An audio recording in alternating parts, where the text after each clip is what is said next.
The story of Jesus 20, before Pilate. After Christ had been condemned by the judges of the Sanhedrin, he was taken at once to Pilate, the Roman governor, to have the sentence confirmed and executed. The Jewish priests and rulers could not themselves enter the judgment hall of Pilate. By the ceremonial laws of their nation, they would become defiled by so doing, and thus be debarred from taking part in the feast of the Passover.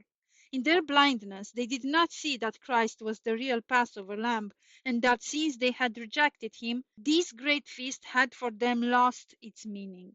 As Pilate beheld Jesus, he saw a man of noble countenance and dignified bearing. No trace of crime was to be seen in his face. Pilate turned to the priest and asked, "What accusation bring ye against this man?" See John 18:29. His accusers did not wish to state particulars, and so were not prepared for this question. They knew that they could bring no truthful evidence on which the Roman governor would condemn him. So the priests called the false witnesses to their aid, and they began to accuse him, saying, "We found this fellow perverting the nation and forbidding to give tribute to Caesar, saying that he himself is Christ, a king." See Luke 23:2. This was false, for Christ had plainly sanctioned the payment of tribute to Caesar. When the lawyers had tried to entrap him in regard to this very matter, he had said, "Render therefore unto Caesar the things which are Caesar's." See Matthew 22:21. Pilate was not deceived by the testimony of the false witnesses. He turned to the Savior and asked, "Art thou the King of the Jews?" Jesus answered, "Thou sayest." See Matthew 27:11. When they heard this answer, Caiaphas and those who were with him called Pilate to witness that Jesus had admitted the crime of which they accused him. With noisy cries they demanded that he be sentenced to death. As Christ made no answer to his accusers, Pilate said to him, "Answerest thou nothing? Behold, how many things they witness against thee." But Jesus yet answered nothing. See Mark 15:4 and 5. Pilate was perplexed. He saw no evidence of crime in Jesus, and he had no confidence in those who were accusing him. The noble appearance and quiet manner of the Savior were in direct contrast to the excitement and fury of his accusers. Pilate was impressed with this and was well satisfied of his innocence. Hoping to gain the truth from him, he took Jesus by himself and questioned him, "Art thou the King of the Jews?" Christ did not give a direct answer to this question, but asked, "Sayest thou this thing of thyself, or did others tell it thee of me?"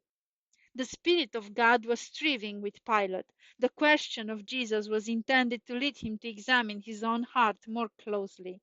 Pilate understood the meaning of the question. His own heart was opened before him, and he saw that his soul was stirred by conviction.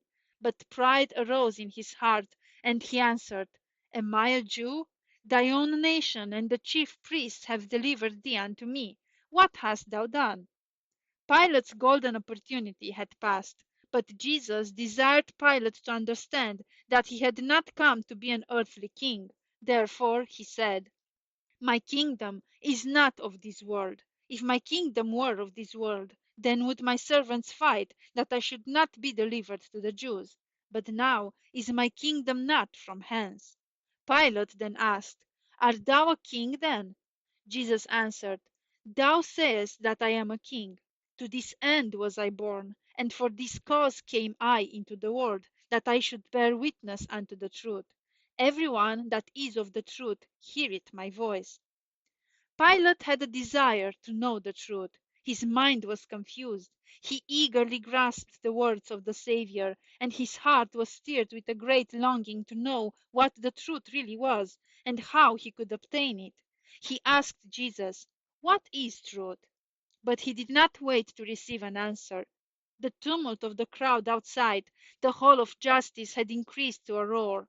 The priests were clamorous for immediate action, and Pilate was recalled to the interest of the hour. Going out to the people, he declared, "I find in him no fault at all." See John 18:33-38. These words from a hidden judge were a scathing rebuke to the base perfidy and falsehood of the rulers of Israel who were accusing the Savior. As the priests and elders heard this from Pilate, their disappointment and rage knew no bounds. They had long plotted and waited for this opportunity. As they saw the prospect of the release of Jesus, they seemed ready to tear him in pieces. They lost all reason and self-control and gave vent to curses, behaving more like demons than like men. They loudly denounced Pilate and threatened him with the censure of the Roman government. They accused Pilate of refusing to condemn Jesus, who they affirmed had set himself up against Caesar. Then they raised the cry. He stirred up the people, teaching throughout all Jewry, beginning from Galilee to this place. See Luke 23:5.